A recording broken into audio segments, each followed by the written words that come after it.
all the new series. Oh, shoot it live. I've done it again. Jeez. You have. That's what you do. I love it when you're sneaky like that. I was Welcome. looking at the chat and not at the the comments in the chat and not at the screen, so I didn't know you'd gone live. Snake. Sorry, go ahead. Sorry. Yeah, welcome everybody, as always, Unready, as usual, to the Unready room. I'm Dan Gunther. With me, of course, Brandi Jackola, here to talk. What episode was it again? What's the show? Something Picard, that's it. That's Yeah, the that's it. one. That's the one. That's the one. I knew it was a Yeah. name. I was just like, ugh. Probably some boring mid-season filler episode with not a lot going on, and snore, total snore fest. Totally. It's not like I'd fall asleep on the bridge of the Enterprise or anything. Like, no. Well, of course, we are here to talk about the final episode of season 3 of Picard. Not only that, the final episode of Star Trek Picard, The Last Generation. This is pretty amazing because not only is it the final episode of this show, it's the first final episode of any of the new Star Trek series. So it's kind of interesting to get a look at how they do a final episode, how everything comes together here. And I mean, Picard's not going to be the same as Discovery, as Strange New Worlds, or any of the animated series for sure, but it's interesting to get an insight into how the powers that be are wrapping everything up. And of course, Terry Matalas at the helm of this one, much touted name in fandom at the moment for mostly good. There's a lot of people singing his praises these days, and I think that's a lot of it's deserved for sure. So The Last Generation. I guess we should talk about that. One thing I'm going to bring up, because it might come up in the chat, where is Laris? And also, thank you, Patrick. I did straighten my hair today. It's not something I usually undertake lightly because it's a lot of work, but thank you for the compliment. I'm glad you like the hair. Excellent. Yeah, it's a very cool look. I really like it. That's awesome. Yeah, the problem is if I sweat even a little, it's going to start to curl up again because naturally curly hair does that. Wow. The thing I did special today, of course, was wear my Enterprise D shirt because, Enterprise D. Love it. Yep. I'm just wearing a boring old Spock shirt. You know how I roll. Oh, hey, that's awesome too. Spock even gets kind of in a roundabout way quoted in this episode. So, which is interesting. And yes, we'll start there actually, because we start out on the bridge of the Enterprise with an emergency transmission by President Anton Chekhov. Walter Koenig making a voice cameo here. That was wonderful. I was not expecting that. A, Walter Koenig, and B, the tribute, I'm assuming, to Anton Yelchin, who sadly passed away at a very young age, played Chekhov in the Abrams-verse films. That was lovely. It was, and it's right at the beginning of the episode, and the minute I heard Walter's voice, I started crying. And I didn't stop for the rest of the episode. Oh, yeah, I could buy that. Absolutely. There were varying degrees of crying, but there was always crying. Yeah.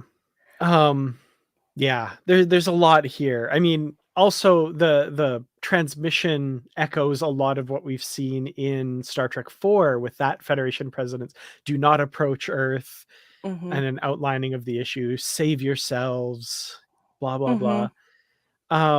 The roundabout quote of Spock was where he says there are always possibilities, which, interestingly enough, there's not an example of Spock ever saying exactly that, but it's a line from Kirk in Star Trek II, The Wrath of Khan, who says, Spock was fond of saying, there always are possibilities. And it's interesting because there's a quote that's close in the original series. The closest I could find was the Galileo 7, where he says there are always alternatives or something like that.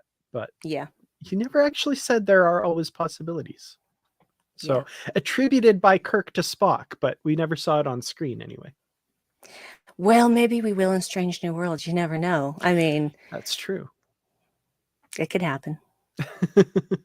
For sure.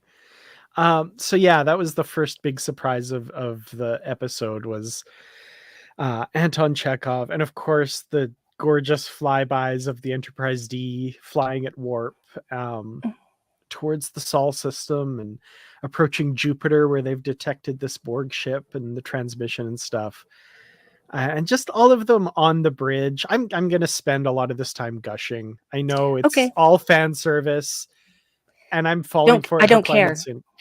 I'm there. Yeah, usually I think with what they've done since the beginning of the series warrants this. So yes, there's been fan service, and some of it has been kind of in your face, but this to me feels like a true.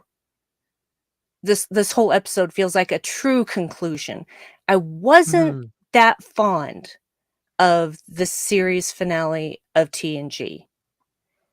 I loved the very, very end when they're all playing poker together, but all of the stuff going on during that, I felt disconnected for whatever reason, and I still feel that way today. I feel like this is the ending that I wanted. Yeah. So, yeah. Okay. Yeah, that's interesting. I mean, it very obviously it is wrapping up TNG. Like this is as Terry Metalis has said, TNG season 8 basically. They're there's a lot of connections to other series, the wider universe, but at its heart, this is the love letter to TNG that like Rick Berman and Brannon Braga wanted the finale of Enterprise to be, I feel like, but like this one gets it right. And I'm even seeing some comments in the comments comparing this to Enterprise's finale and saying it blows it out of the water. And I would like to agree with whoever it was who said that's not a high bar. Yeah, unfortunately. Yeah. And Picard's line, what was it? I kind of made the joke where he said, what began 35 years ago ends tonight. And I was like, oh, if you do the air dates, 35 years and a handful of months that's when TNG premiered. And I kind of joked at the time when I heard that line, I was like, well, they needed that line for like the promo material. What began 35 years ago ends tonight. Tonight, as you sit down to watch Star Trek Picard, Yep. I'm like, well, we're everybody's now Picard in that moment. 100%.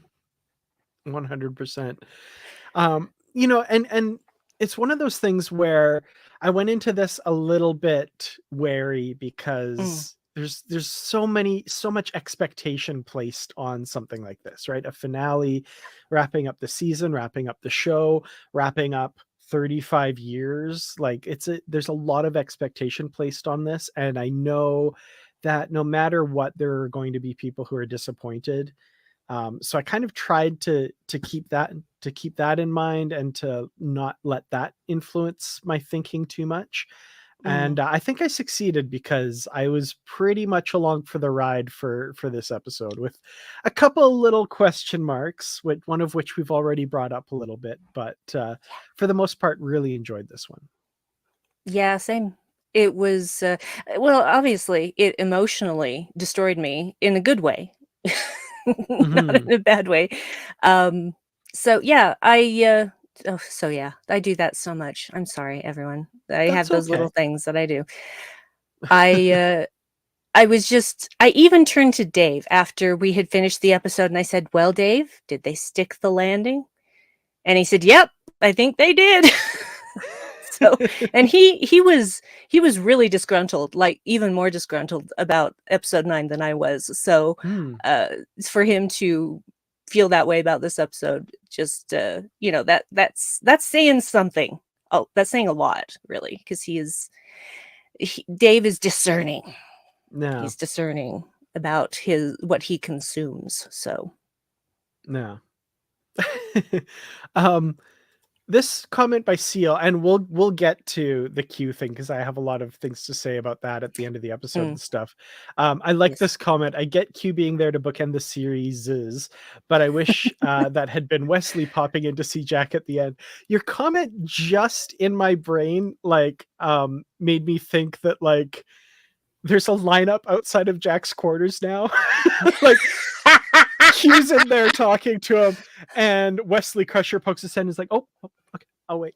And I don't know, behind Wesley is I don't know, all the other people from Picard's past that are like, Picard is a kid. Oh, we'd better go. I don't know, Ardra is there.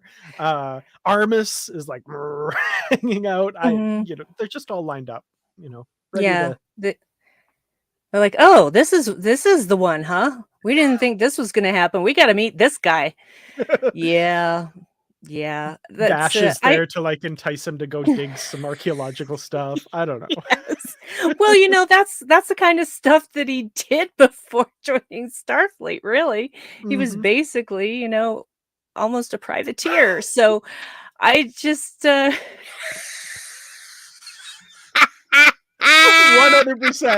I am embarrassed I didn't think of that.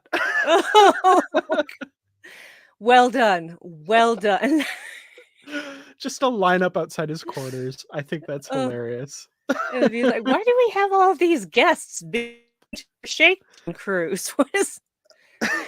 You can just imagine Seven going, what? Who are these people? Or better yet, it was Q who went around and rounded all of them up and brought them with him, and that's why they're lined out the door, because he knew he couldn't get all those people onto the ship anyway. So he's just like, oh well, I'll just snap my fingers, and here they are. That's the trial that's just beginning. It's like, your trial is just beginning. Come on in, boys. And girls and non-binary identifying people. 100%. Oh man. Okay, that's great. Damon Bach. Why didn't I? Bad Dan. Fantastic. This is why we have such a great chat, man. It's just so great. You guys kill it every time. Oh. Yeah. So yeah, the Enterprise is going to confront this Borg cube, this huge Borg cube. And meanwhile, we've got the Titan, which is still tied in with the rest of the fleet, and they're all attacking space dock. But we've got Seven and Raffi and a bunch of seasoned crew members storming the bridge and using they've tied in the transporter to their weapons and are beaming the Borg controlled crew members and locking them in the transporter room, which I thought was fun. Somebody pointed out that the line that Seven says could be like they kind of in a roundabout way invented the personal transporters that we see later in Discovery. We have seen people use weapons like this before, though, in TNG and Gambit. That's how they were able to make the bar full of people think that Picard had died, was they shot him and he said he was vaporized, but it had actually activated their transporter and beamed him up. So it's not the first time this has happened, or something similar anyway. So, but it's pretty cool. It was a nifty trick. Indeed, because I was just like, wait, are they transporting themselves, or are they getting transported? I was confused at first. Yeah, at first me too. And then when Seven said, well, did that just work, or did we just kill them all? Yeah. Eesh. Well, luckily it worked. Yeah. I was sorry. Go ahead. I was just going to say I was initially confused too. I was thinking like the Borg themselves were beaming them away or something, but yeah. I'm glad I'm not the only one that was just like, wait, what? But they had to know that the Borg were not going to be contained in the transporter room forever. No, yeah, that was a ticking time bomb for sure, but it bought them thankfully just enough time as usual. Just barely. Just cutting it so close. Absolutely. And they realize, of course, that the Titan, the fleet formation thing uses a line of sight to control ships. Luckily, because they have a cloaking device. So Mm. that's how they get out of that, which was kind of one thing that I'd guessed that I'd figured would happen. But yeah, that worked out. Yeah.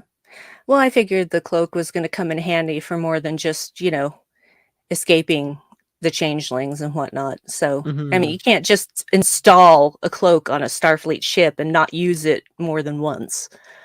No. So, yeah. No.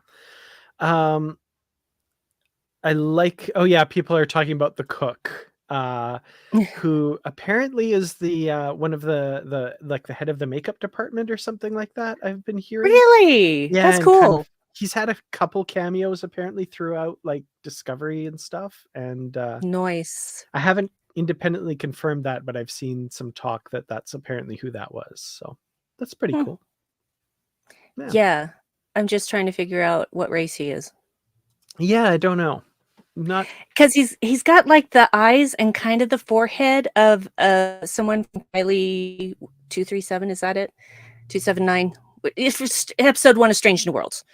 Mm. Um yeah. Oh, okay, yeah. Yeah, definitely has the eyes, but I'm not sure everything fits. But that's what I assumed. I'm like, oh hey, is he a, what are we calling them? Kylian? I don't know. That was cool. I liked that little scene and some good piloting from that guy. He did a good job. Yep. Yep. I was expecting at one point they were saying like they were using predictive algorithms to figure out where they were. And I was almost expecting at one point that because he wasn't like a trained long-term pilot, that was making them harder to find because he Mm. wasn't doing the usual piloty things. I don't know. Worded better when someone's writing a screenplay. I'm not a writer. But yeah, I thought maybe that would kind of come into it. But if it was not mentioned in the show, or it was cut or something. But I thought that would have been Yeah. kind of cool. Yeah, it would have been, because he never finished. He never finished his training because his mom got sick and he had to go back and run the family's deli. And Seven's like, stop. It's like, dude, you're what we have. You can do this. Mhm. Please do this. Like in her eyes is like, please do this, please. Yeah. You gotta do this, man. You gotta. Yeah. So yeah, that's all going on, and they realize that the Enterprise is at Jupiter. They detect the ship there near a Borg cube, and so they realize that they have to buy them as much time as they can to shut down the signal and stuff. So yeah, they're taking on the whole fleet themselves, but they have I liked that like mass broadcast of the prefix codes to scramble all the shields. That was Mm-hmm. clever. I liked that. It was very, very smart. Mm-hmm. But 7 of 9. That's what she does. That's what she does, y'all. Yeah. She is smart. So yeah, we've got meanwhile back the Enterprise at the Borg cube. They're beaming Picard, Riker, and Worf over to the Borg cube because Worf makes it a threesome. Almost my middle name. That was almost, there were so many choices this time. So many great things. But yeah. Oh, and all of them, most of them Worf. Like Mm-hmm. Worf's lines in this like he's consistently Swords been are one of fun. my yes, Yeah. swords are fun. And then just falling asleep and snoring on the bridge. I'm like, I feel you, Worf. Hey, I'm right there with you. when you have the chance to sleep, you take it. When especially, I mean, with all of his undercover work, yeah, he knows exactly how much time he's going to need to recharge, and he takes it where he can get it. He's that in tune with himself. It actually raises another question I've had because like over the course of this season we've had like it's 72 hours to Frontier Day. We have less than 24 hours till Frontier Day and all this, and I'm like, I'm not seeing a lot of opportunities for them to sleep during all this. Like I think they've been pretty strung out for a few days. They've been taking stimulants. Yeah. That's the only way. I mean, the Dr. Oakes was still there, so she was probably administering stimulants because you got to do what you got to do in a situation like this. It's dire. It's a dire situation. So you're going to do things you normally wouldn't do to get done what needs to be done. Yeah, for sure. Speaking of doctors who are probably also prescribing stimulants, we've got Crusher taking tactical on the Enterprise. Oh, yeah. That was the looks they gave her. That was great. Where Geordi's like, I haven't had time to work on the weapon system, so I have to do it. Man, I think she's like, torpedoes away, firing phasers, blah blah blah. And echoes of explosions all around them. Slowly looking at Chris, she's like, a lot has happened in the last 20 years. Yep. Beverly, the badass Crusher. Yep. Mm-hmm. I've always known that. Yeah. I had like the TNG episode Descent Part 2, the season 1 premiere, when she takes command of the Enterprise. Mm-hmm. Some of my favorite Beverly Crusher bits, and saw a hint of that here. I think that was nice. Yeah, she knows what she's doing. Oh yeah, 100%. So yeah, we've got Riker, Worf, and Picard, like I said, on the Borg cube. They're discovering it pretty much empty. The remaining Borg drones, a lot of them seem to be being consumed to sustain something or someone. We know, of course, who. But yeah, that's pretty grotesque. Very like once we see the Queen, very H.R. Geiger, like horror inspired stuff. Mm-hmm. Very cool. Like yeah, very unsettling.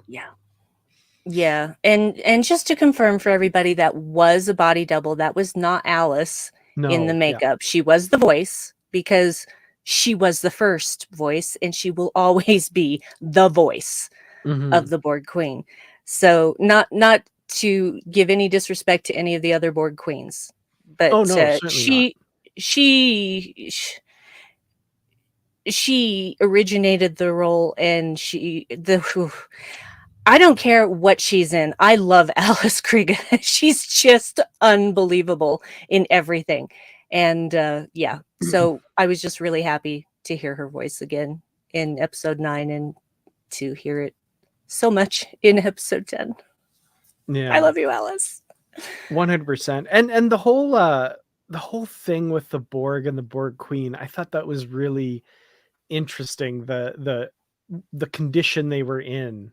Basically, we're kind of left to infer, those of us who have followed Star Trek for years, that it was Admiral Janeway and the pathogen that was introduced into the Borg at the end of Endgame that have left them in this state. And her recounting of that history, saying like, one by one, the voices all went silent until I was alone, poisoned on the edge of space. It's very haunting and really well done.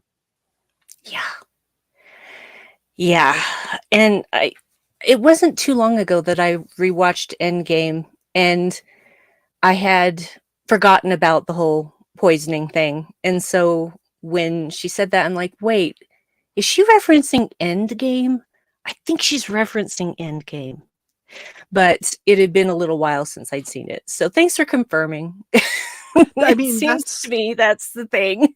Yeah, like I said, we're kind of left to fill that in, but like, yeah, I think that's what it is. As one of those Trekkies who's seen everything, like that's the only thing that makes sense. So yeah, indeed. Creepy. So creepy. Beautifully creepy. Meanwhile, Worf and Riker are able to locate where this beacon is, and they plot it out, and they discover it's in the center of the Borg cube. And Geordi's line, I love Geordi's line. He said, "No computer, not even my daughter, could navigate that." I'm like, oh, what a proud papa. Yeah, finally.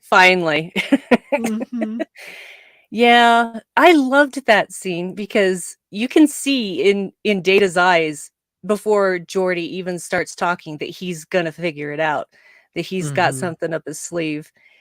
And I love that everybody's like, no, you can't do this. And he's just like, I know in my gut I can do this. Your like gut. Data has intuition now. That's amazing. I watched this episode with Barry DeFord, my co-host. live in person watched it together. I had already seen it, but Nice. we watched it on Thursday night. And he had a really good insight to Data there, where like he truly is an amalgamation of all these other characters, and his face is a little bit lore-ish at a couple of Mm, points in there, like the best parts of absolutely. lore, like where he's like doing that thing. And like it's a really good observation, and I think it's a very conscious decision. I love that. I think that was pretty cool. Yeah, and I love that they're incorporating all of those things and that Brent is able to do all of that. Yeah, I loved that line. Like, because he looked like he was having a great time. Hmm. He was just, yeah, I love this evolution of Data because not all of us are 100% good, and most of us are 1% evil. And that's what Data is now. Data is, for all intents and purposes, a fully formed person, Hmm. finally, with Yeah. all of the downsides as well as the upsides. We'll get to that, because that was another, what I'm going to say this a lot, that was one of my favorite scenes, Mhm. Data's counseling session at the end. My favorite scene was this episode, Yes. Yeah. basically. Yeah. Um, by the way, I see a lot of people asking this question or some form of it. So DJ Kitty Cat, why was there a cook on the starship? Shaw. The answer is Shaw. He wants a Shaw. cook. Yeah. Mhm. Yeah. I totally think that, yeah, he's just like, no, no, I don't want that. I want something cooked and prepared nicely for me, which Yeah, is his he's prerogative, I guess.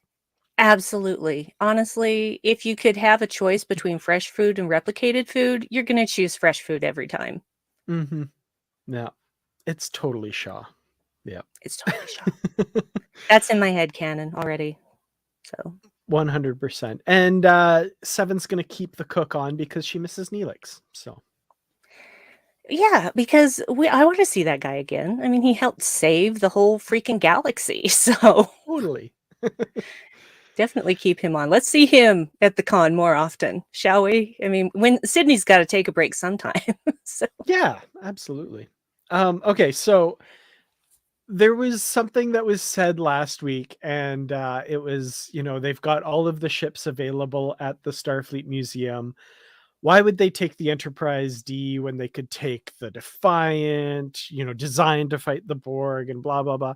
And I'm like, okay, well, this is a TNG thing. They need the Enterprise. It's for that reason, blah blah blah. And I was like, they're not gonna. They're gonna use the Enterprise for what it's good at. If they were gonna do Defiant stuff, type stuff, they'd take the Defiant.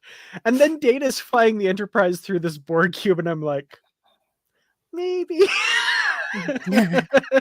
Actually.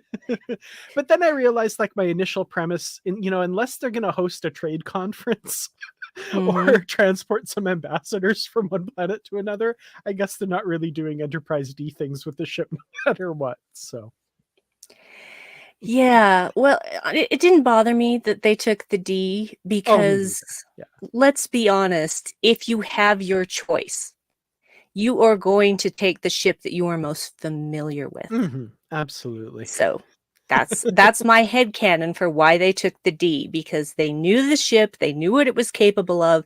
Everybody was comfortable at pretty much any station in there. So yeah, that's what I would Yeah. do. Yeah, like I said, it was only when they started flying it through the Borg cube I was like, actually, that would have been But Yeah. yeah, it was really great to see the Enterprise D pulling a Millennium Falcon flying through the. Yeah, everybody thought that. Everybody thought that.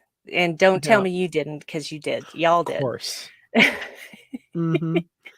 There were also actually a few what are the words I'm looking for here? Screen graphics, like when things were when like Picard is jacking in and stuff like that. That actually made me reminded me of the movie Tron and Hmm. Flynn going into the computer system and then Okay. coming back out of the computer system. There were some things that were really, really Tron in Hmm. there. Cool. Yeah, Tron is something that I'm not extremely familiar with, so I will Yeah, take your well, word for that. it was after your time. See, for me, it hit right at my transition from adolescence into Mm, teenager because I blossomed early, I guess is the words that you would use. And so when Tron came out and I watched it for the first time, first I was really excited because I already loved Bruce Boxleitner. Second, I had to watch it like 5 or 6 times before I truly understood what was happening. And when I watch it now, I'm like, this is so basic compared to what we can do with computers now, and yet I still love it because it was cutting edge for the time. And mhm. I still will love that movie till the end of time. It's one of my favorites. Nice. Yeah, it's I'm being told by people I Mhm. trust. It's a must see. Okay.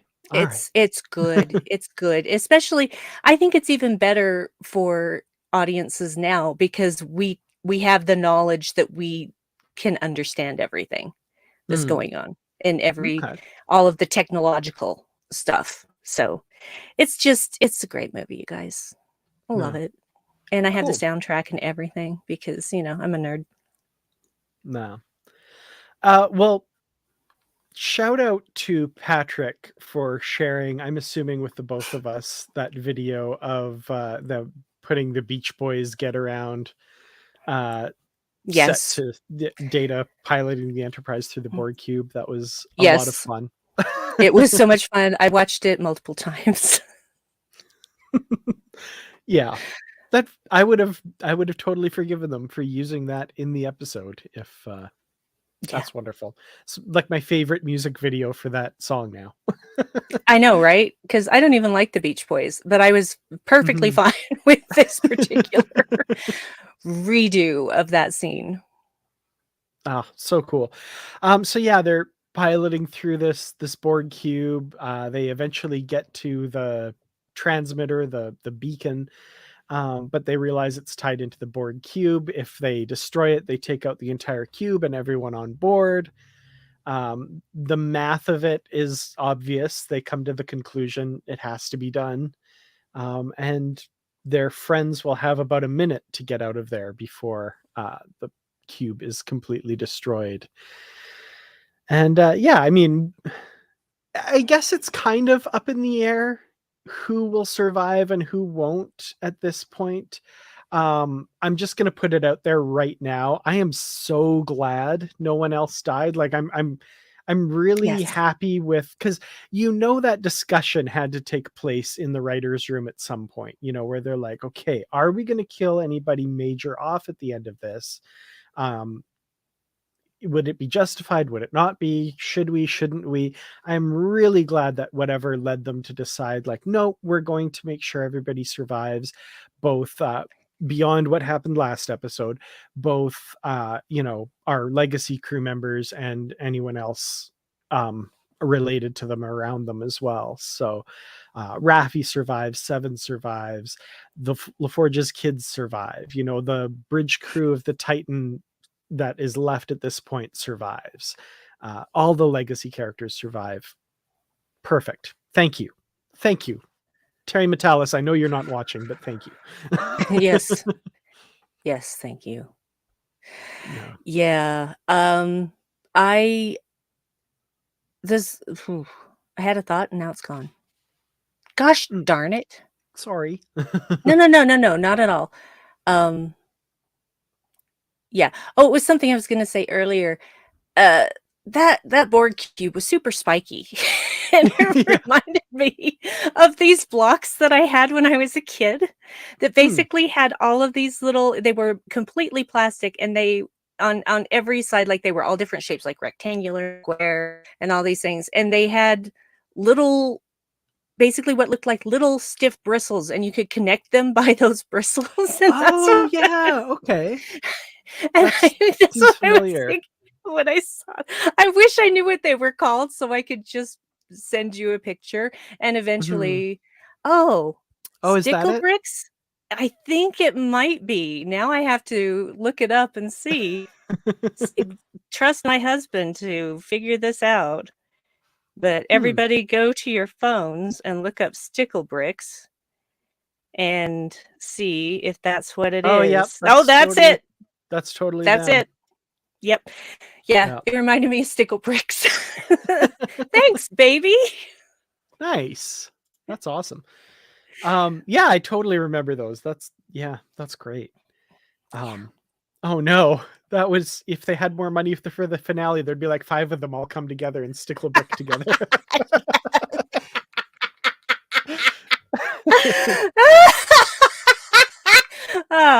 Yes, that would be amazing. Yeah. But so meanwhile, while all of this is going on, we've got Jack plugged into the collective wearing a very familiar looking Borg costume and facial appliances. We've got Picard doing the same thing that he did in First Contact. Take me instead. I'm the one you want.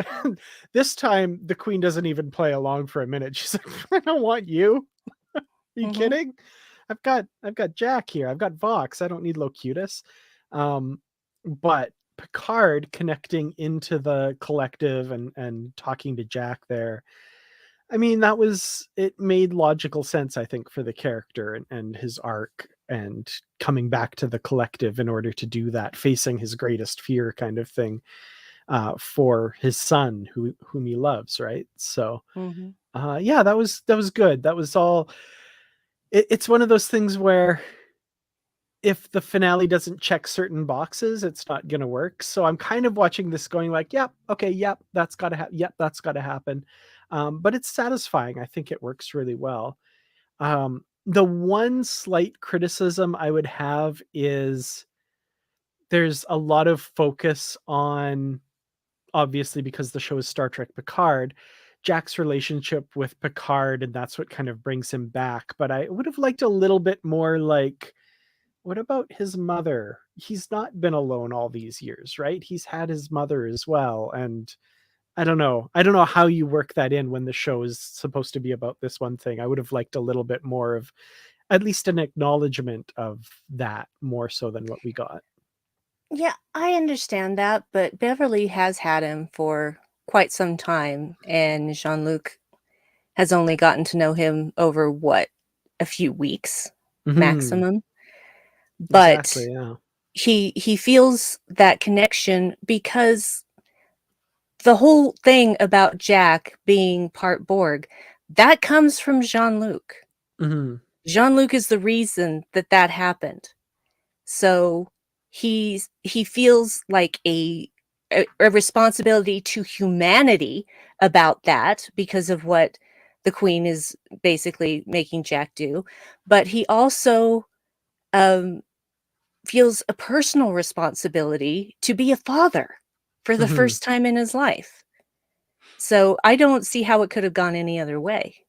Yeah, well, I mean, because of the themes of the show and who the show's about, I don't think it could have gone another way. But well, the interesting thing, and Terry Matalas said this on the Ready Room, is that the name Picard encompasses more than just Jean-Luc, because we now have Jack. So, yeah. And I hadn't really thought of that, and I'm like, oh, he's absolutely right. It's more than just about Jean-Luc. Yeah, absolutely. I'm just reading some of the comments. I love the insights of our watchers. Absolutely. Yeah. Yes. That would have been great. Yeah. Okay. And then she gets in a loader.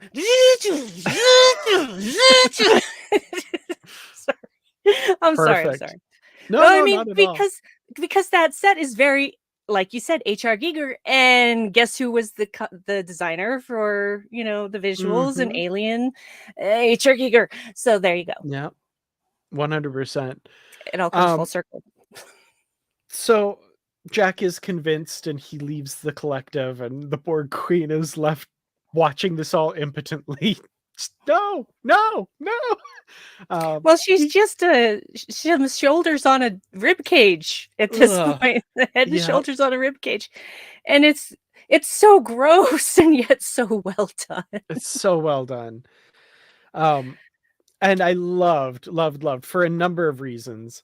First of all, Riker saying goodbye to his Imzadi, and Deanna hears that, picks up on it, says, "I know where they are," and takes the helm.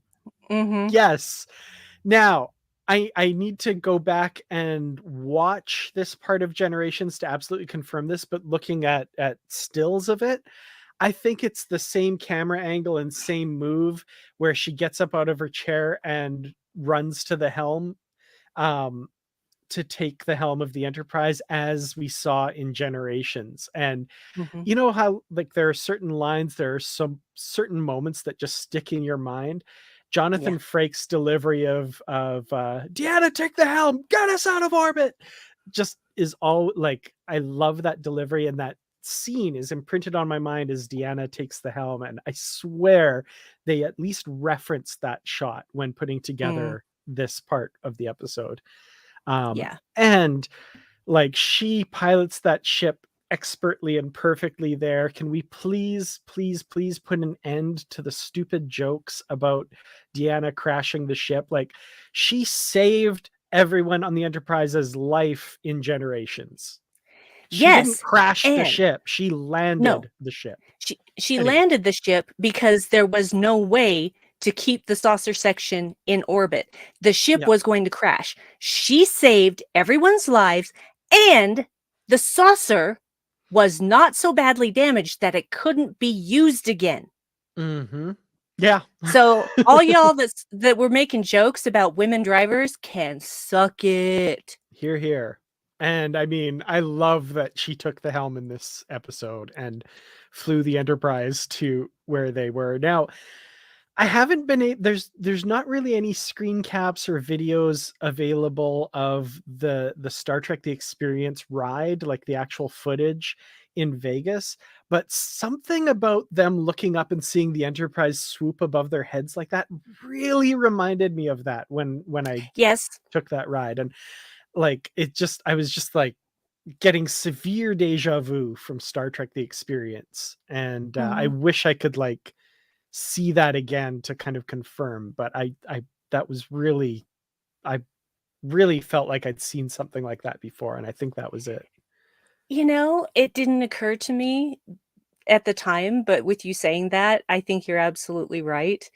Because strangely, for the last couple of weeks, I've been thinking about Star Trek The Hmm. Experience because it's been a long time since I Yeah. had that experience. So, what, probably 26 years or so, thereabouts? I don't know the exact number of years, but it's been quite some time.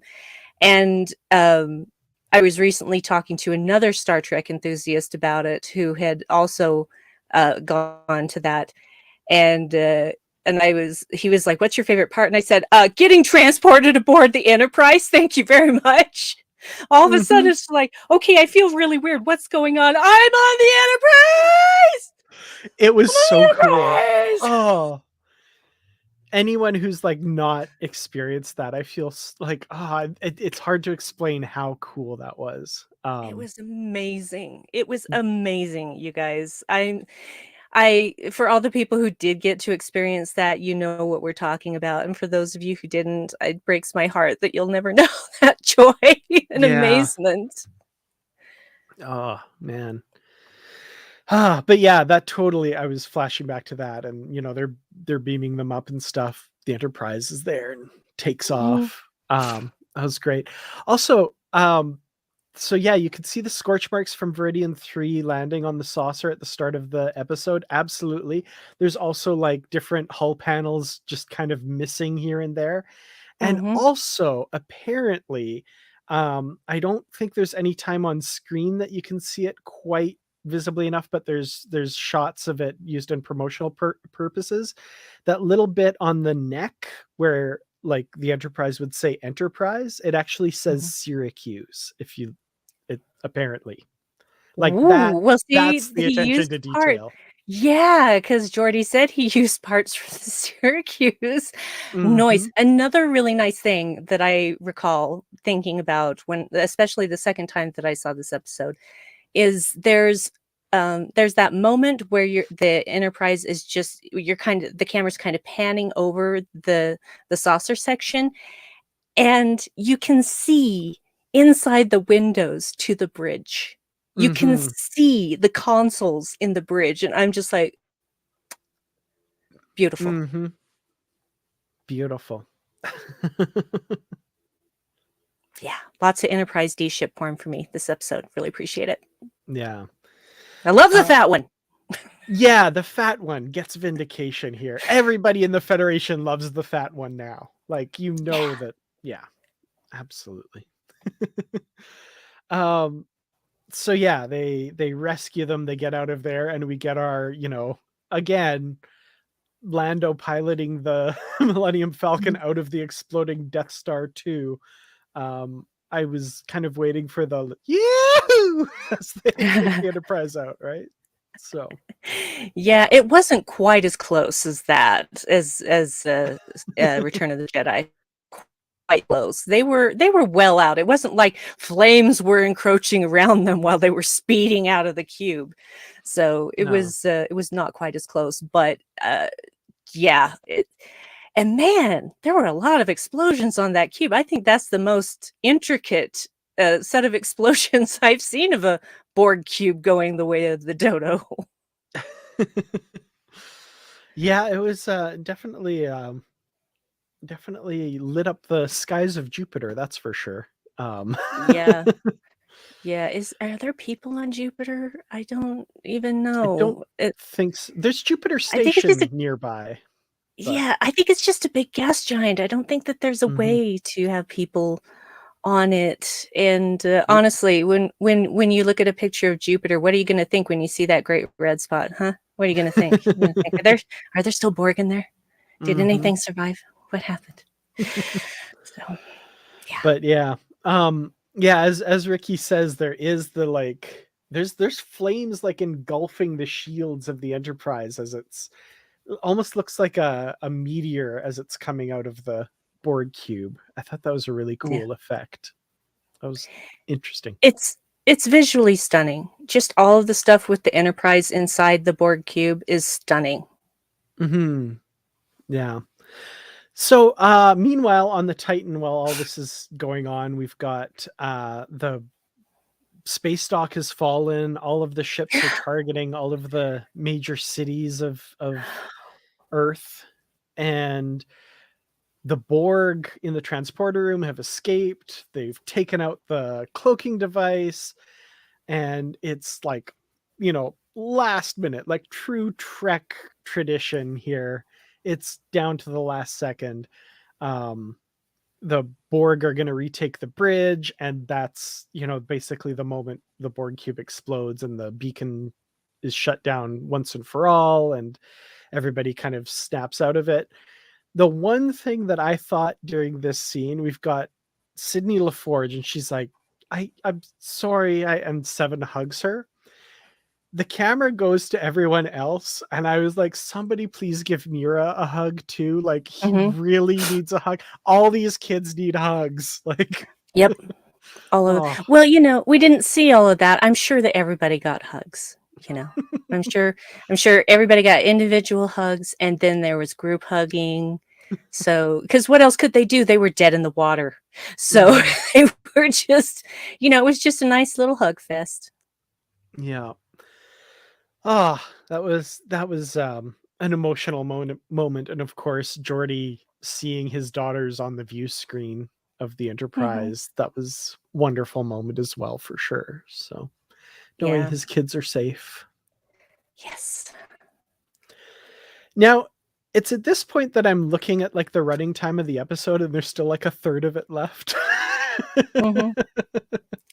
Yeah. I figured that there was going to be a lot of after stuff, which I'm okay with.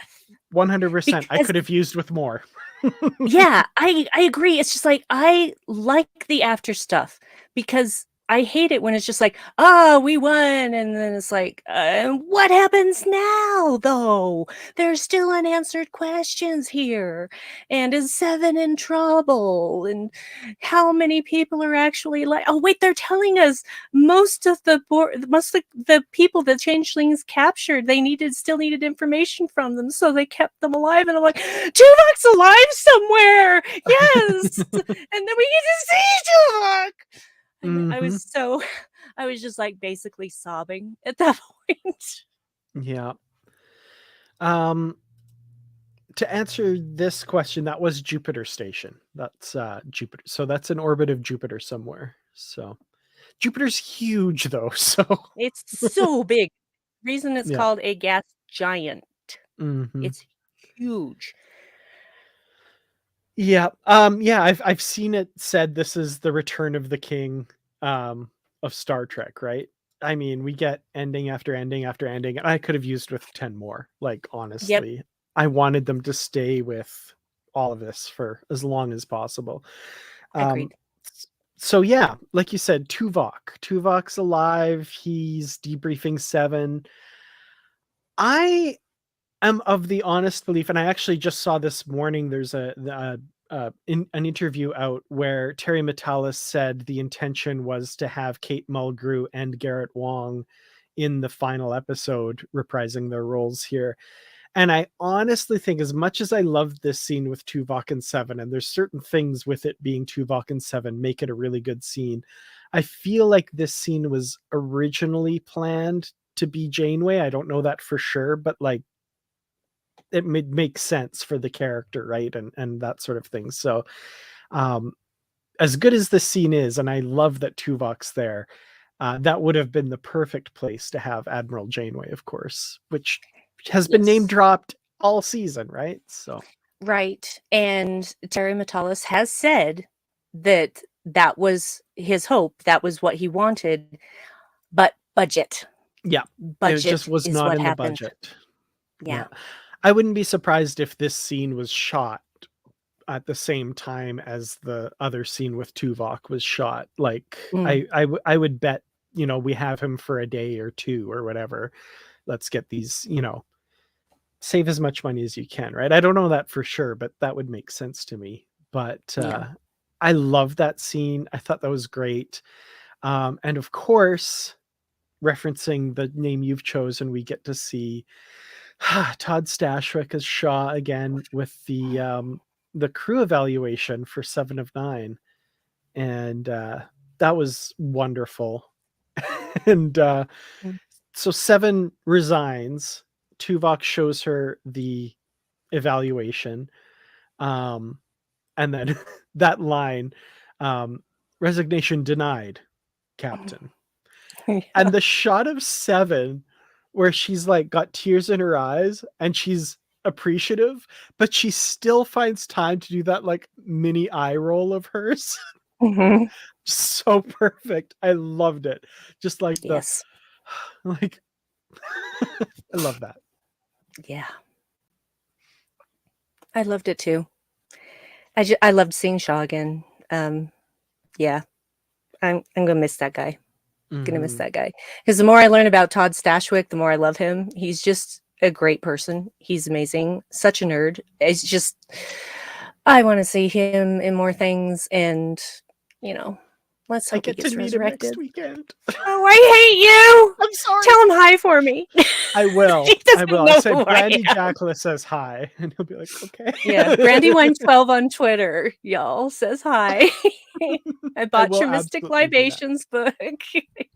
I'm getting your Shaw shirt. He's got a Shaw shirt on nerdcircus.com. Nice. So yeah, and it's Shaw saying no. So nice. I'm like, I have to have that. So that's wonderful. Yeah. So Garrett Wang apparently, according to this interview, was quite upset that he wasn't able to make it into the show because he would not have been an ensign. I'm sure. I believe that firmly in my heart of hearts. The plan was apparently Captain Harry Kim. So yes, that's what I wanted. Yeah. Why wouldn't he be captain by now? Yeah. Maybe someday. Maybe we'll see him sometime, I'm sure. Hashtag Star Trek Legacy. Come on, make it happen. Yeah. I Well, mean, you it's could gotta, totally, right? yeah. You gotta this this basically the final stuff in this episode, going to space dock, which looks beautifully rebuilt, because I Yeah. was gutted when it was starting to tilt, and I'm like, don't fall into atmosphere. You can be saved. You can be Ugh. saved. Yeah, that broke my heart really hard. Mm-hmm. And then seeing the Enterprise G, and I'm like, this is a backdoor pilot, isn't it? This is a freaking backdoor pilot. Well, before we get to the 1 year later stuff, because I want to talk Mhm. about all of that, I want to talk Yes. about one of my favorite scenes that I think gets overlooked. It's just, I love this scene so much. And it's Worf and Raffi, and Yeah. Raffi's kind Yes. of made peace with her family because some maverick, some honorable maverick has released all this classified information about what she's done and the things she's accomplished, going all the way back to before season 1 of Picard, all the way through this most recent crisis. Um, let her family know all of that, and now they're on good terms again. And this scene between Raffi and Worf, I got teary.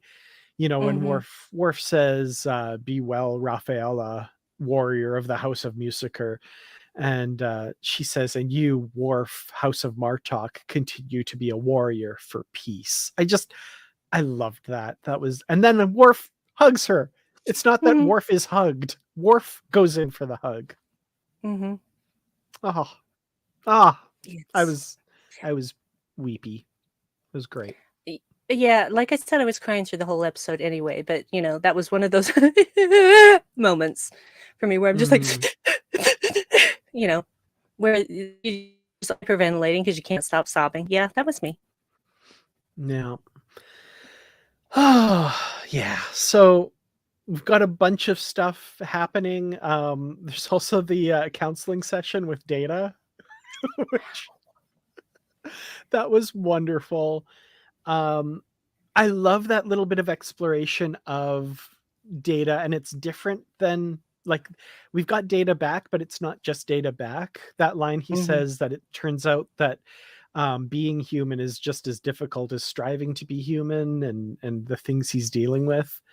That was wonderful. We've gone over our allotted time by over an hour again. Again. Data's just not getting up. Just like, And he keeps talking, so she slowly sits back down, starts looking at beach vacations on her back. And then he finally is just like, oh, I'm sorry. I should go, basically. Same time tomorrow. I'm looking Yes, forward to looking forward to it. it. And Riker then, coming in. oh man, Data talking to her. How you doing, Mr. Data? And first of all, Data calls Riker Commander, which I found funny because he kept Yeah. calling Picard Captain, right? He's just kind of still Mhm. stuck in that a little bit. And it's like, I'm okay. Riker's just, and Riker still batshit. Yeah.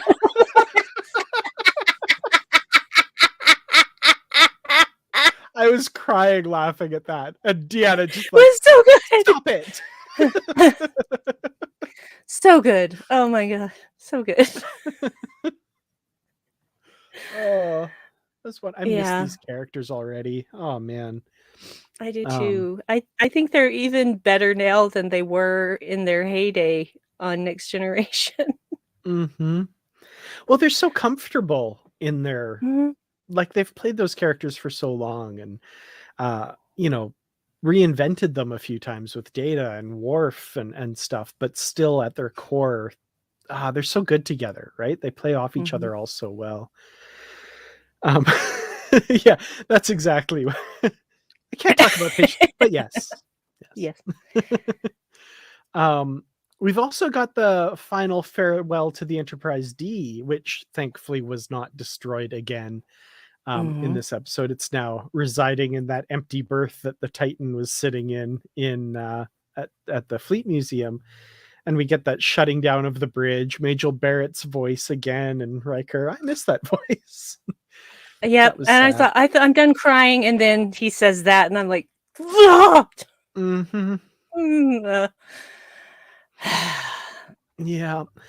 And the music as they're getting into the turbolift and leaving the Enterprise bridge, that's right out of the end of Generations, when the ships are carrying the Enterprise survivors away from Viridian 3, right? So yeah, it was another little farewell to the Enterprise, but Geordi's going to take good care of her, because it's always taking good care of us. That was nice. That was very nice. Yeah. And we've got now we've got our scene of approaching space dock. It's been rebuilt, like we said. It's a year later. And Jack is an ensign, whether that's through his own hard work or, as he says, nepotism. Admirals Crusher and Picard are taking him to the Titan, but of course we've seen that it's been rechristened the Enterprise G. What are your thoughts on this? I'm curious, making the Titan the Enterprise G. The minute he said, "Oh, it's the Titan," I thought, no, it isn't. No, it isn't. They had to have. And that's when it's revealed, of course, Jack says it's been rechristened, and I said, it's the G! And I'm fine with it. Yeah. Right before he said it's been rechristened, I thought they were going to pull a Star Trek 4 where they're heading to their new ship and the Excelsior is there, right? And then the Excelsior dips below and the Enterprise A is behind. So I thought there was going to be like a new ship they'd christened the Enterprise G behind the Titan somewhere or something. But that was a really nice, pleasant surprise when, as soon as, like you said, Jack says it's been rechristened, I was like, oh, yeah, we've got the Enterprise G. So earlier in the season, they said the Enterprise F was to be decommissioned as part of the Frontier Day celebrations. So presumably it was either destroyed in that whole thing that happened, or it was decommissioned, like they said. So yeah, that's true. So the Enterprise G, we've got that scene where Jack comes on the bridge and orders them to set course for the Metallus system, maximum warp, ready phasers and photon torpedoes. They don't know what they're going to be walking into. He takes the chair and Sevens is out. That was fun. That was fun. That was very fun. And of course, ignore everything he just said. Sidney LaForge, I usually do. Well, what is going on there? Well, it's been a year. You never know. What's going on there? But yeah, we've got so Captain 7 of 9, First Officer Raffi, Special Counselor to the Captain, Jack Crusher Picard Crusher, maybe. There's kind of a hint where, names mean almost nothing. And then when Jack turns it around, names mean almost everything. I love that. And we've also got Mira is still there, and Esmar. That was really cool. The only person missing is Tavine. I'm still mad about Tavine. I will always be mad about Tavine, and I would always be mad about Shaw. That's not going to stop. Ever. Well, interestingly enough, just talking about people who have died, because we see Shelby get shot a couple of times in the chest, and so we're wondering about her fate. And what Terry Metalis has said is that, hey, if you didn't see them take their last breath, there are always ways that person could have survived.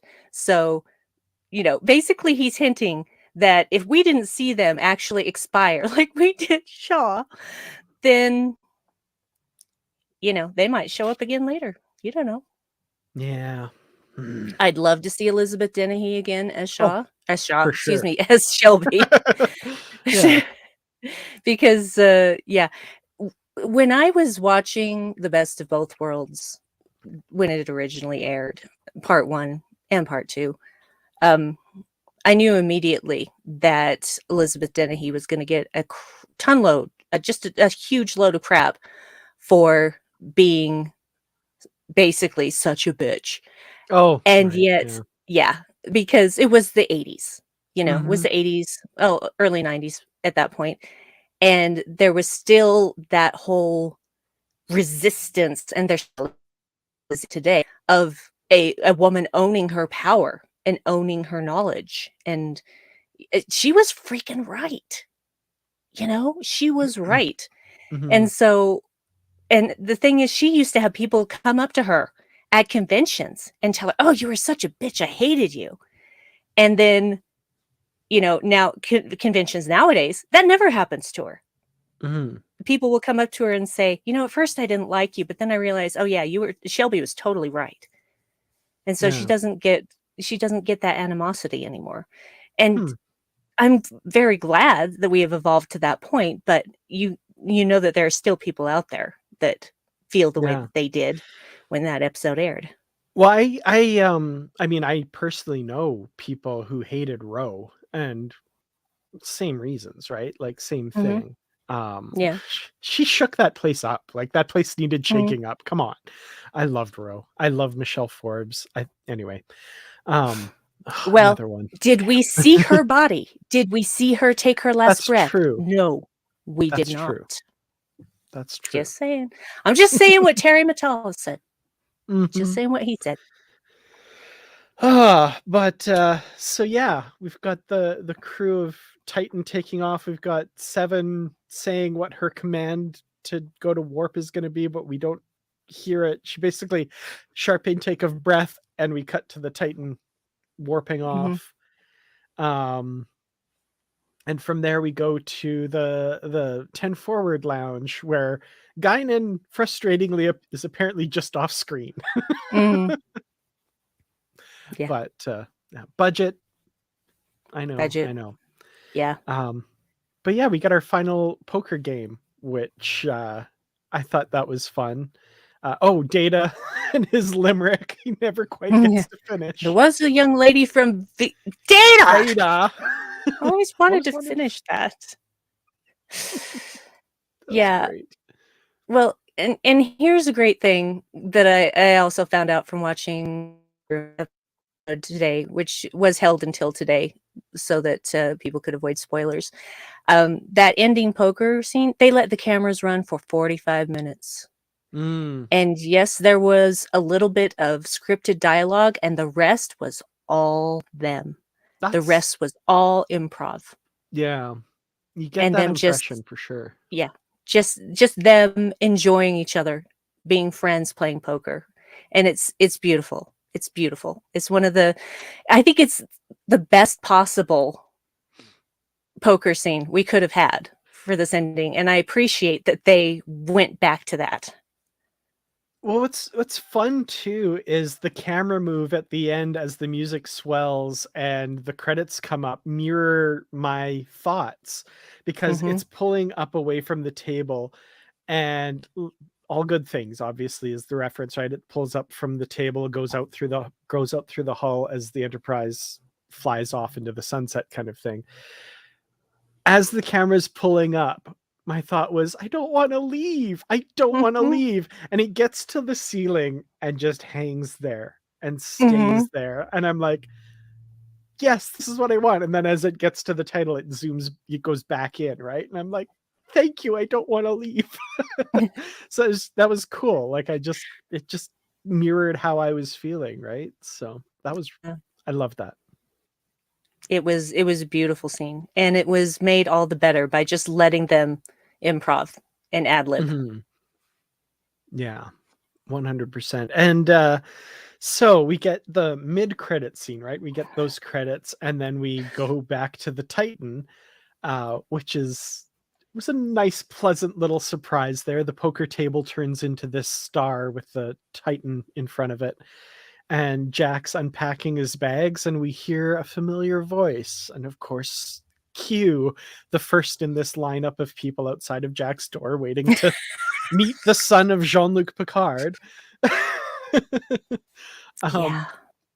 That was wonderful, and I loved the line, right, where so Jack says, "I thought you died," and Q says, "Oh, I would have thought the next generation wouldn't think so linearly," which Mhm. I really appreciate, because last season people were saying, like, "Oh, Q's lived for billions of years and just happens to die now."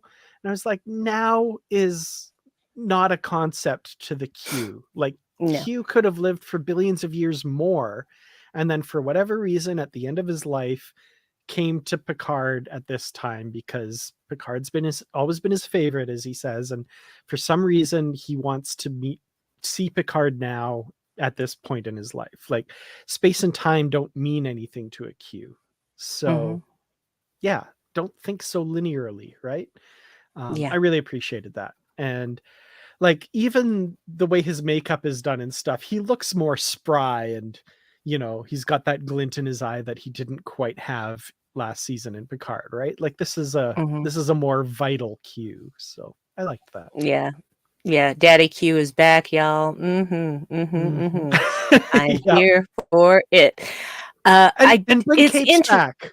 Bring capes back. Yes, bringing capes back, I love it. I love it. Capes are fun, unless you're a superhero. If you're a superhero, capes are a liability. But Yes. for your everyday person, capes are fun, just like swords. It's interesting because John Delancey actually gave us a clue that he was going to be back, because he did say he had filmed seasons 2 and 3 together. Oh, shoot. I missed that. That's interesting. Yeah, everybody missed that. So, just like, That's funny. "Oh, right. Nice going, John. Nice going. You are a sneaky boy." Hmm. He had to keep that secret for a long time. Yeah. Well, you look at, like, the date stamps of, them constructing the Enterprise D bridge and filming on it and stuff, and they're all like, early 2022. That's wild that none of this leaked out. Like, kudos Mhm. to everybody involved that knew that it's a good idea to keep their mouth shut about this stuff, to preserve that secret and make this Yeah. Well, season what it was. That was great. they all signed NDAs. Oh, So, yeah, but yeah. probably multiple NDAs, and, uh, yeah. I honestly, I understand a little bit how hard it is to keep secrets like that, but I've never once been truly tempted to spill anything from a screener. Mhm. So, I mean, I have, but I would never actually get to the point where I was going to say something to Yeah, for someone, sure. because why spoil everyone else's fun? Exactly. Yeah. Like, one of the things, and I'm sure anybody who ever watches Star Trek with me will get annoyed at me Mm. doing this, but when I was watching it with Barry, there are certain times where I would be like, "Huh?" And I'm sure it annoys the crap out of everybody. But, like, the closest you'll get to experiencing something for the first time is experiencing it through the eyes of someone else, right? Mhm. So, Absolutely. yeah. Or Yeah. experiencing it for the first time again, I mean. Um, yeah. So, Yeah. anyway, that was wonderful. I really liked the Q cameo. I love John Delancey. I really love Q. Um, Mm. I'm watching I hope they watch this later and see me say this. I'm watching this episode tomorrow with a friend of mine who hasn't seen it yet, who absolutely detests Q, just hates the character, and I cannot wait to see her face. She's probably gonna be like, "Ugh!" Exactly. I'm so looking forward to that. Yeah, as a teenager, I found Q frustrating. As an adult, I can appreciate Q in a way that I never did before. Mhm. So, and the older I get, the more I can appreciate it. I don't know why with age comes wisdom. I don't know. I don't know if that's it. But when I was a teenager, I'm like, oh, not this guy again. She's going to cause trouble. I see the frustrations people have with Q, and like I get it, but I really like John Delancey and his performances. So Agreed. Well, the thing is, Q exists to be frustrating. mm-hmm. and the way that he can fluster Picard is just, why wouldn't he keep coming back for that? Yeah, I'm looking forward again if right, this whole Star Trek Legacy thing happens. I mean, it feels like it's ready made for them there, right? It's set up. Mm-hmm. So just do Yeah. it. I want to see Q annoying the heck out of Jack, and Jack annoying the heck out of Q, because I feel like Jack can give it back a little better than Jean-Luc did. A little better, a lot better, a lot better. Because Jack is not in command of the ship. Mm-hmm. So he has a lot more leeway in how he deals with Q's shenanigans. Mm-hmm. Well, I'm sure there's stuff we've missed. What have we not There talked always about is. this episode? Oh, Beverly creating a way to transport people and get rid of the Borg code, and also detect changelings. It was a little bit kind of eye rolly at that last bit was just kind of tacked on. It's like, and also blah blah blah. She figured it out. Okay, cool. Well, to be fair, she was the one who figured out that what was going on with the changelings and how they were so, what was happening at a cellular level. Oh yeah, no, So, I'm yeah. not at all saying it doesn't make sense that she figured it out, but like that's all we Mm, get in the episode is like, also yeah. she figured that out. Okay. Yeah. I Oh, just they caught a it changeling amused right me. there. I thought that was Yeah. funny. Yeah. Good times. Good Also, times.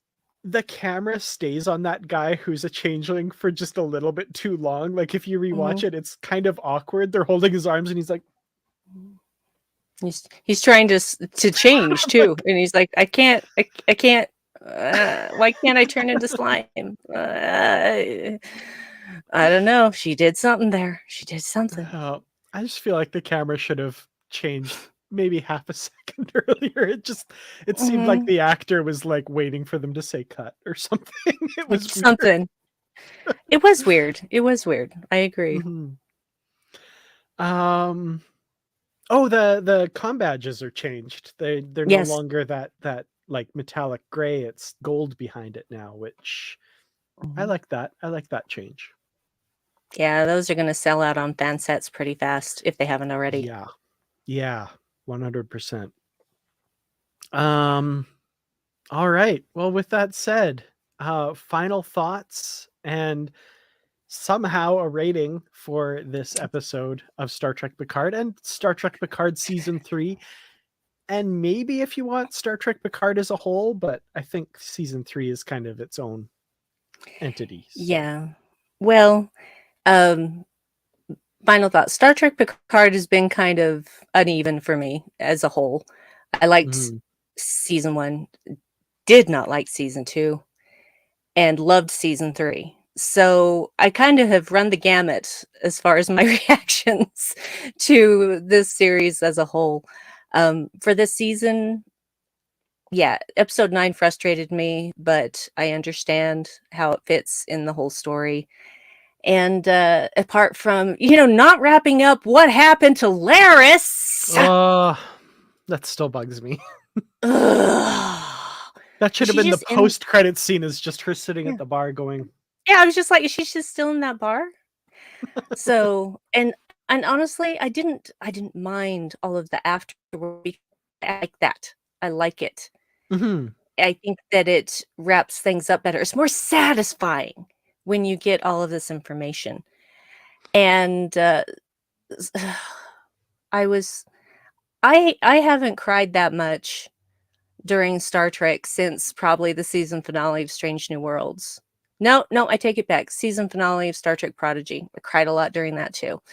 So, obviously it evoked many feelings in me throughout the season. I think overall it was a great season, stuck the landing, and I give it one giant stickle brick because it's just, yeah, stickle brick Borg cube.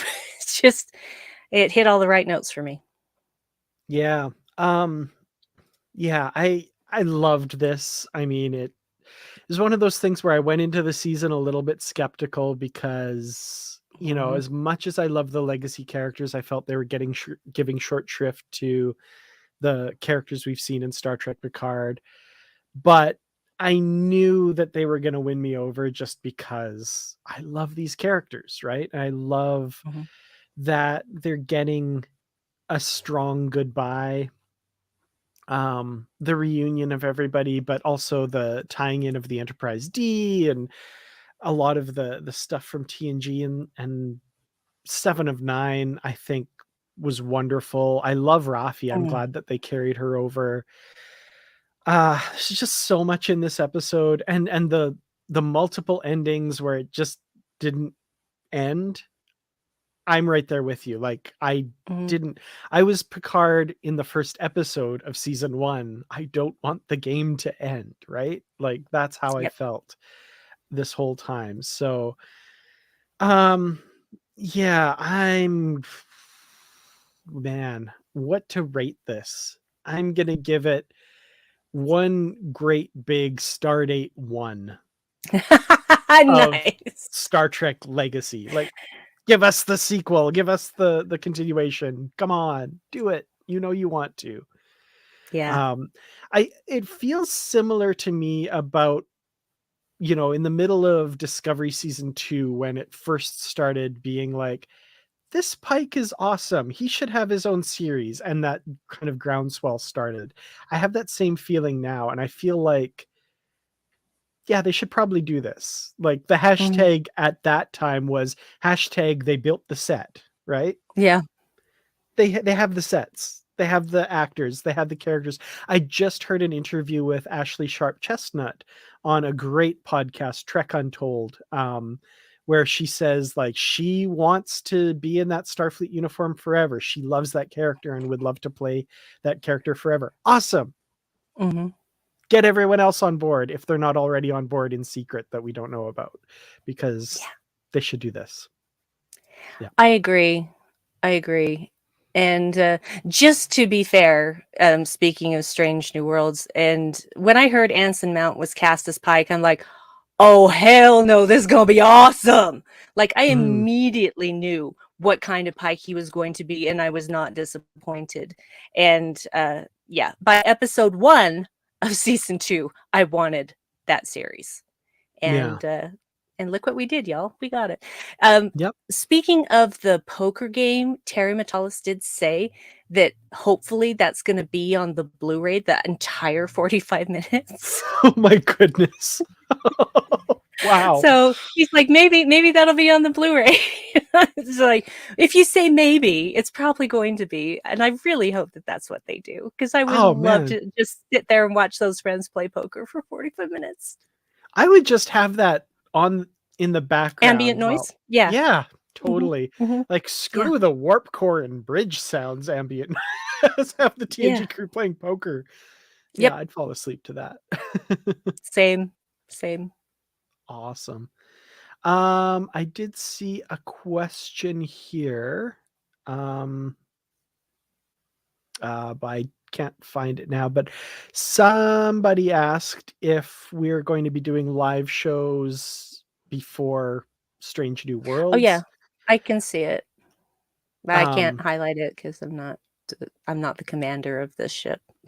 I don't know why I've gone through where it is and I can't see it. Anyway. Um, It's towards the very bottom. I mean, like it's on the last page of the chat mhm. that I can see. Oh, So geez, there we there you go. go. um, I don't think so. I think we're just gonna take a little bit of a break until Strange New Worlds.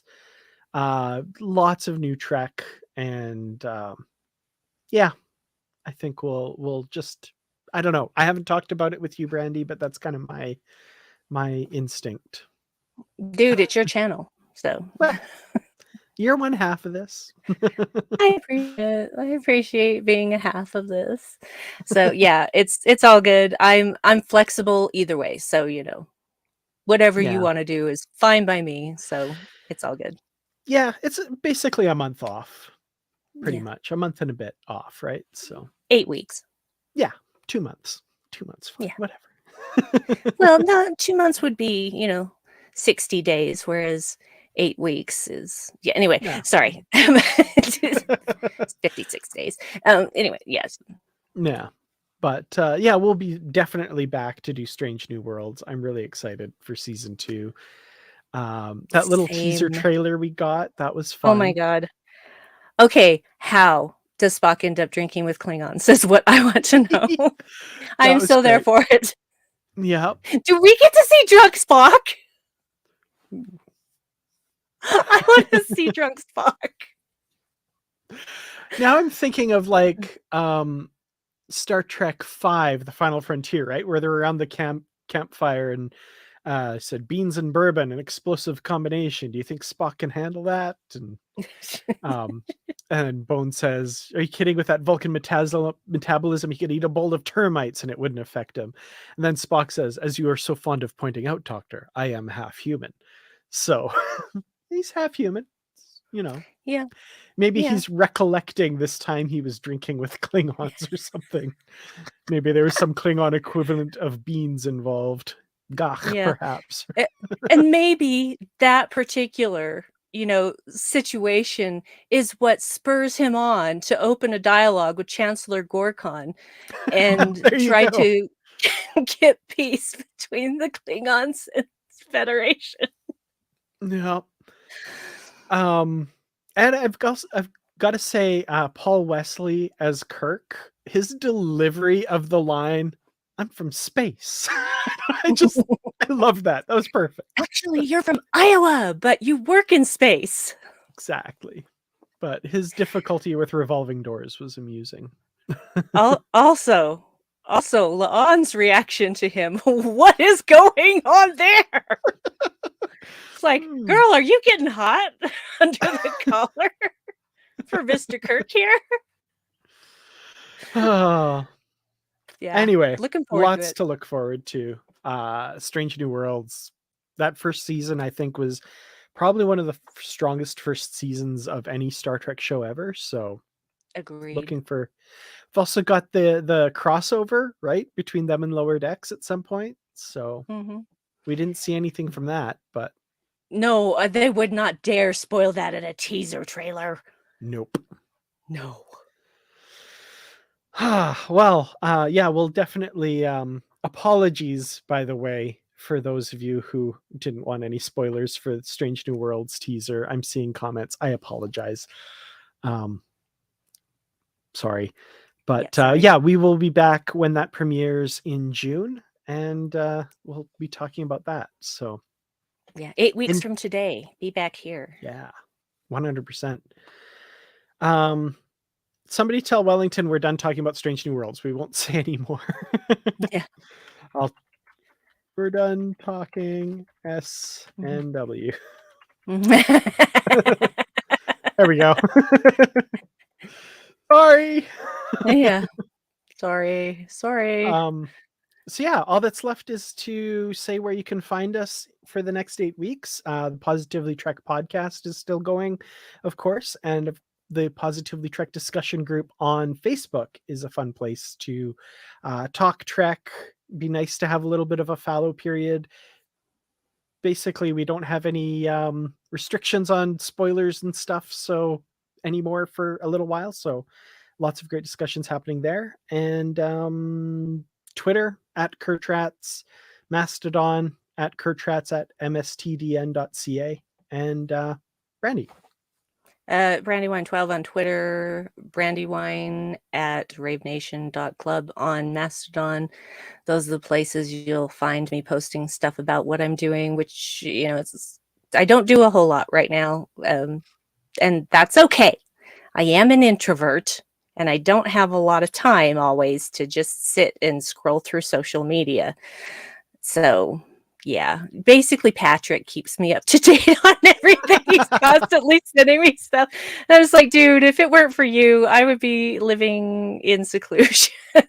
so thank you, Patrick. I appreciate you. Oh, you're doing the prophet's work, Patrick. You Good are man. doing the prophet's work. Thank you. Thanks again for joining us. To those of you who were spoiled with Strange New Worlds stuff, Wellington, I apologize. Sorry about that. Should have given a bit more warning there. But yeah, really looking forward to talking Strange New Worlds when that comes out, and we'll see you then. Live long and prosper. I would play Live that lots of- closing music from Generations as the ships are flying out right now if I could, but that would be a copyright violation. So bye, everybody.